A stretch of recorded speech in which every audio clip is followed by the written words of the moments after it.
तो स्वागत है उस सीरीज में जहां हम अलग अलग गॉड्स के बारे में जानते हैं, जहां पर हम ये जानते हैं कि बाहर की माइथोलॉजी के गॉड्स के लिए लोगों में इतनी नफरत क्यों है। अब लास्ट टाइम अपन लोग ने नॉर्स माइथोलॉजी, उनके गॉड्स और उनकी हिस्ट्री पर बात करी थी, जहां पर तुम लोगों ने ग्रीक माइथोलॉजी के ऊपर भी वीडियो बनाने के लिए भारी डिमांड करी थी। तो तुम चाहो तो ऊपर शो हो रहे लिंक से वो वाला वीडियो भी देख सकते हो। और एक राज की बात बताऊं, अगर इस वीडियो पर अच्छे खासे व्यूज आ गए तो मैं इजिप्शियन और जापानीज माइथोलॉजी पर भी वीडियो बना दूंगा। तो उसके लिए तुम सबको सबसे पहले क्या करना है कि इस वीडियो को लाइक करना है और कमेंट सेक्शन में इजिप्शियन माइथोलॉजी लिखना है। भाई ने बोला करने का तो करने का। तो हेलो वेबटास्टिक फैंस, मेरा नाम है सत्यम मिश्रा और समय को सराखों पर रखते हुए आते हैं ग्रीक माइथोलॉजी पे। अब ग्रीक माइथोलॉजी से सबसे पहला रूबरू दो ही तरीकों से होता है लोगों का, या तो गॉड ऑफ वार खेल के, क्योंकि हम लोग बचपन में ही काफी कूल और ठरकी थे, अभी भी हैं, पर आजकल अपनी वासना के लिए गेम नहीं खेलने पड़ते।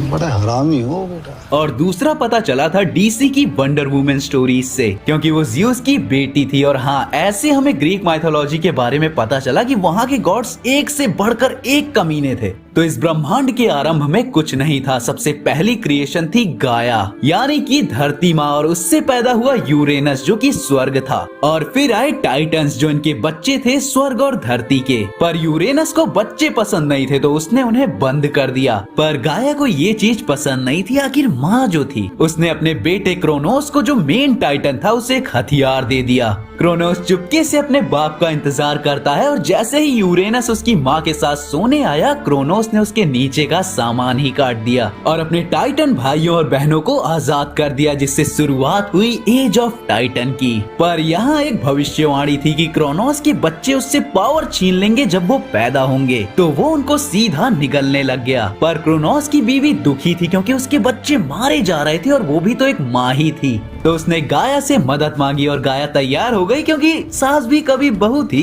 तो इन दोनों सास बहू ने मिलकर क्रोनोस को बेवकूफ बनाया और ज़्यूस को छुपा लिया। और इसी तरह ज़्यूस बड़ा हुआ और अपने बाप क्रोनोस को मार दिया, अपने भाई बहनों को चुराया और गॉड्स वर्सेस टाइटन्स की वार स्टार्ट कर दी। ये युद्ध सालों तक चला, जिसमें ज़्यूस ने कई कैदियों को छुड़ाया टाइटन्स से। उनमें से कुछ थे साइक्लॉप्स, जिन्होंने ज़्यूस को थंडरबोल्ट, पोसाइडन को ट्राइडेंट वगैरह दिए, जिससे गॉड्स और ज्यादा पावरफुल हो गए। और इस युद्ध में आखिरकार गॉड्स की जीत हुई और उन्होंने टाइटन्स को अंडरवर्ल्ड की जेल में डाल दिया, जिनमें मेन गॉड्स थे ज़्यूस, पोसाइडन और हेडीस। तो अब बात करते हैं ज़्यूस की, जो फेमस है अपने कांडों की वजह से कि हर होल उसका गोल है, चाहे इस बंदे को जबरदस्ती ही क्यों न करनी पड़े। माउंट ओलिम्पस में रहने वाला आसमान का देवता था ज़्यूस, उसकी वजह से ही मौसम था। ज़्यूस ने अपनी ही बहन से शादी की थी, जिससे उसे बच्चा हुआ एरिस। और जो ये दूसरे गॉड्स हैं जैसे कि अथीना या अपोलो, ये सब आए थे ज़्यूस की हर जगह मुंह मारने की वजह से। तुम ऐसा समझ लो कि ग्रीक में हर जगह उसके बच्चे थे अर्थ पे।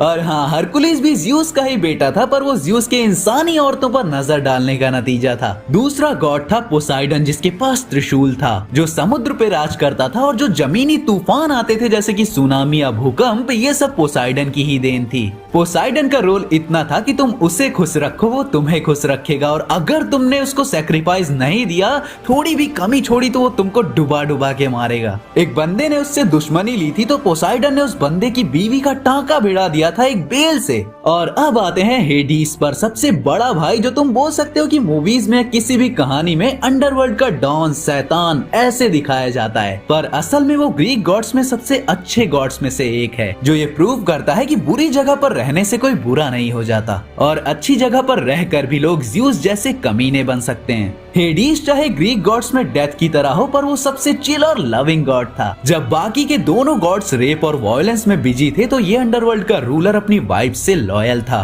उसकी बीवी और उसके बीच इतना प्यार था कि वो अपनी खुशी से उसके साथ अंडरवर्ल्ड में रहने आती, और जब वो अंडरवर्ल्ड में नहीं होती तो हेडीस बस उसका इंतजार करता, क्योंकि जो उसकी वाइफ की माँ थी वो भी गॉडेस ऑफ फार्मिंग थी। तो उसकी वाइफ को वापस आना पड़ता था अपनी माँ के पास, वरना अगर उसकी माँ गुस्सा हो गई, जो वो पहले हो चुकी थी ऑलरेडी, जब हेडीस ने उसकी बेटी को अंडरवर्ल्ड में लाया था, तो वो गॉडेस सबको भूखा मार देती थी बिना फसल के। तो हॉलीवुड पे भरोसा मत करो, हेडीस एक अच्छा गॉड, एक अच्छा पति और एक अच्छा रक्षक था, जो अपनी ड्यूटी से बंधा हुआ था। अब नॉर्थ से अलग यहाँ एक्चुअली अगर तुमने अच्छा काम किया है जिंदगी में, तो हेडीस के अंडरवर्ल्ड से तुम स्वर्ग में जाओगे। यहाँ तक कि जो ससुरे न्यूट्रल हैं, जिन्होंने ना तो अच्छा काम किया है ना ही बुरा, उनके लिए भी एस्फोडिल नाम की एक फूलों से भरी जगह है।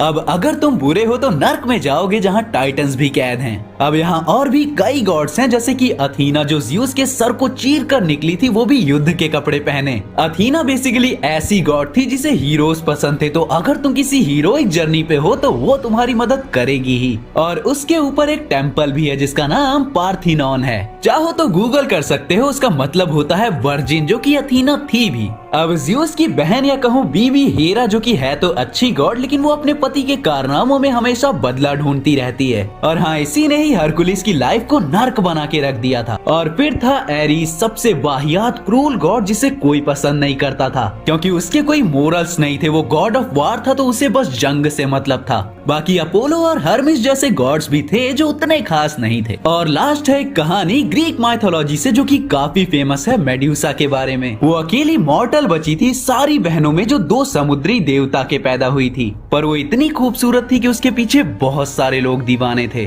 और जैसा कि मैंने पहले बताया कि गॉडेस अथीना जो वर्जिनिटी को संभाले हुई थी, अपने काम से काम रखती थी और अपनी हसीन मेड्यूसा उसी के नक्शे कदम पर चल रही थी, और इसीलिए वो अथीना के टेम्पल की पुजारन बनी। पर फिर लोग मंदिर में बस इसीलिए जाने लगे कि मेड्यूसा की खूबसूरती को देख सकें, और यही वजह थी कि अथीना मेड्यूसा से जलने लग गई थी। साला अपने भक्त से कौन जलता है बे। और इसी टाइम समुद्र के देवता पोसाइडन को मेड्यूसा की खूबसूरती का पता चला और वो उसके पीछे पड़ गया। मेड्यूसा टेम्पल में भागी अथीना से मदद मांगने, लेकिन जो उसे मिला वो था पोसाइडन का उसके साथ जबरदस्ती सब कुछ करना। और जब पोसाइडन ने अपनी हवस पूरी कर ली, तब जाकर अथीना आई। पर वो आई मेड्यूसा को श्राप देने कि उसके टेम्पल में ये जो कांड हुआ उसकी जिम्मेदार मेड्यूसा थी। अथीना मेड्यूसा की जेलसी में अंधी हो चुकी थी। उसने मेड्यूसा के बालों को सांपों में बदल दिया ताकि कोई उसके खूबसूरत बालों को कभी छू ना पाए, और अब से जो भी उसकी आंखों में देखता वो पत्थर के पुतले में बदल जाता।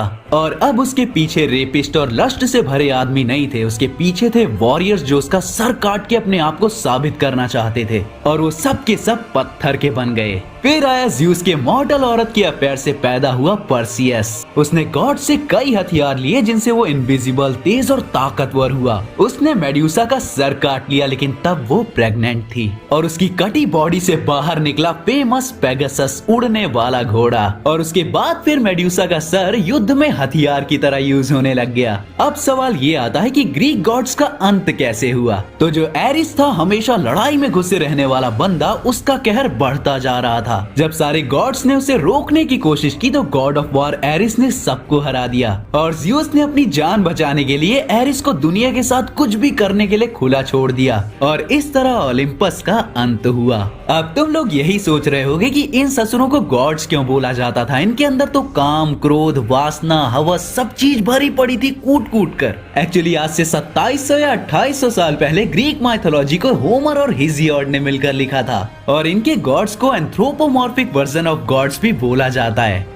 एंथ्रोपोमॉर्फिक मतलब होता है ह्यूमन की तरह बिहेव करने वाला, जिसके अंदर गुस्सा हो, जिसके अंदर जलन हो, काम वासना हो, एक दूसरे से चिढ़न हो, और हाँ, प्यार मोहब्बत भी हो। तो अगर तुम सारे ग्रीक गॉड्स को देखोगे तो तुम्हें हर तरह के ह्यूमन नेचर के लिए एक फेमस गॉड मिल जाएगा। तो ग्रीक माइथोलॉजी के ज्ञाता ये भी मानते हैं कि ग्रीक गॉड्स ह्यूमैनिटी को रिप्रेजेंट करते थे। इंसान किसी भी तरह का हो, अच्छा, बुरा या बेवकूफ, ग्रीक गॉड्स ये सब पहले ही कर चुके हैं, और वो इंसानी संसार का आईना है, जो अगर तुम देखो तो सही भी है। पर इससे ये तो समझ में आ ही गया होगा कि हॉलीवुड ग्रीक माइथोलॉजी को काफी तोड़ मरोड़ कर दिखाता है। स्पेशली हेडीज को तो अब मिलते हैं इजिप्शियन माइथोलॉजी के साथ में, लेकिन अगर इस वीडियो पे अच्छे खासे व्यूज आ जाएंगे तो ही। तो उसके लिए तुम्हें करना क्या है कि तुम्हें कमेंट सेक्शन में इजिप्शियन माइथोलॉजी लिख देना है। तो इंतजार किसका कर रहे हो, शुरू हो जाओ।